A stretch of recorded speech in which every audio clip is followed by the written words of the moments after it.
Cari amici, buongiorno. Per vedere l'elefante, oggi parliamo di lavaggio epatico.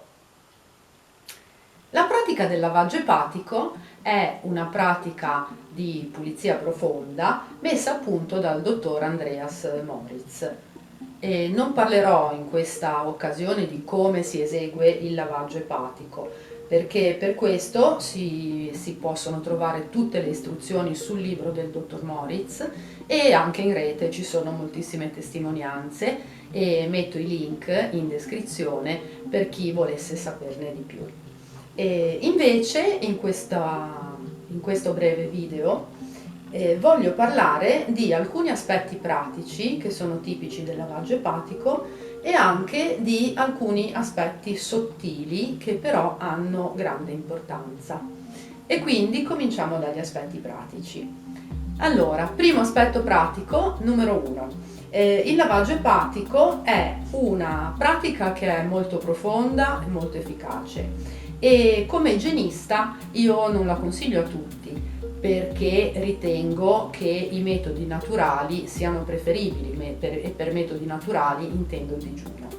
Però la consiglio a chi non può fare un percorso di digiuno, magari perché sta assumendo farmaci o per altri motivi suoi, e quindi il lavaggio epatico può essere fatto anche da chi assume farmaci e questo serve per mantenere in equilibrio il fegato. Numero 2. Il lavaggio epatico va portato a compimento proprio perché è una pratica importante e profonda. Che cos'è il compimento del lavaggio epatico? Il lavaggio epatico si ritiene concluso, quando per 2 sessioni non vengono più espulsi i calcoli. A quel punto si può intendere che sia compiuto.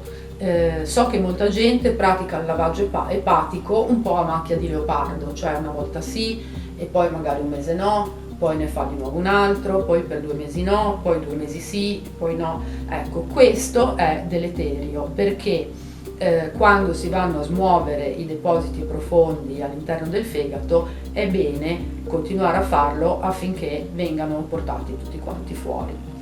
E questo è un altro punto importante da sottolineare.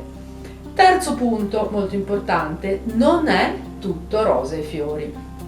Siamo abituati a sentire parlare solo bene, però ci saranno alcuni lavaggi che ci lasceranno liberi, pieni di forza, pieni di energie, ed altri lavaggi che possono essere più problematici, specialmente quelli dove andiamo a smuovere molti calcoli. Potrebbero esserci insomma delle situazioni che richiedono attenzione.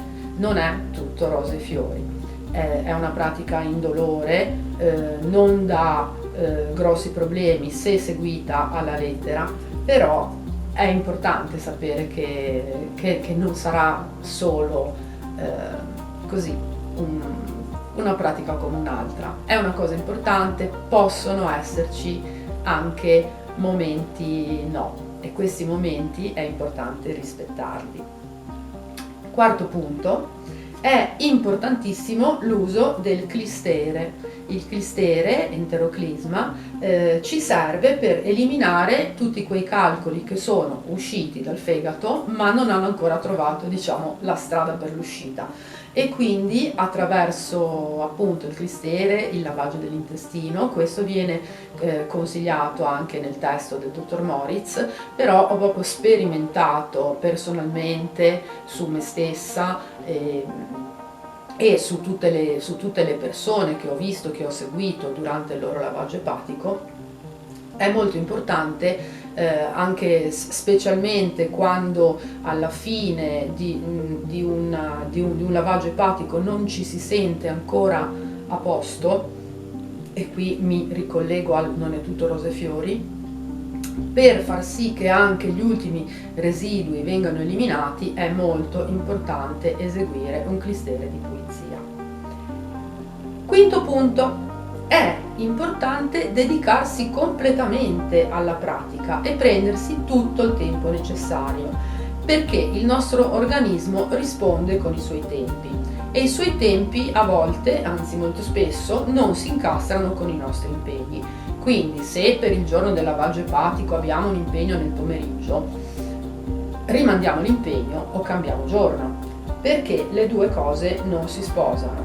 Quindi, morale della favola qual è? Il piede in due scarpe non si può tenere, cioè o faccio una pratica importante e depurativa come lavaggio epatico oppure mi dedico agli impegni mondani, anche perché l'organismo ha bisogno della tranquillità, cioè io devo sapere che posso prendermi tutto il tempo che mi serve, posso prendermi anche tutta la giornata per portare a compimento la pratica, non devo avere impegni e dire devo finire assolutamente entro le 14, entro le 15 perché poi devo uscire, assolutamente questa cosa è deleteria, quindi mi raccomando, se scegliete di fare il lavaggio epatico prendetevi tutto il tempo che vi serve per il giorno del sabato e della domenica, che sono i due giorni importanti, veramente il sabato diciamo dalle 18, comunque per il sabato e la domenica non prendete altri impegni e dedicatevi profondamente, completamente a voi stessi e alla vostra pratica di pulizia.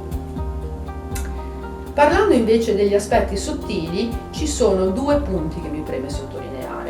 Il primo è il fatto che il lavaggio epatico lavora sul fegato, che è notoriamente l'organo associato alla rabbia. La rabbia, il colore verde, tant'è vero che la bile ha colore verde, i calcoli che escono spesso e volentieri hanno colore verde, anche marrone, possono avere diversi colori, ma quello predominante è il verde. E diciamo che insieme ai calcoli sarà smosso anche il carico emotivo che portiamo. Quindi non è solo una pratica fisica, è una pratica fisica ma ha poi tutte le sue implicazioni nel profondo.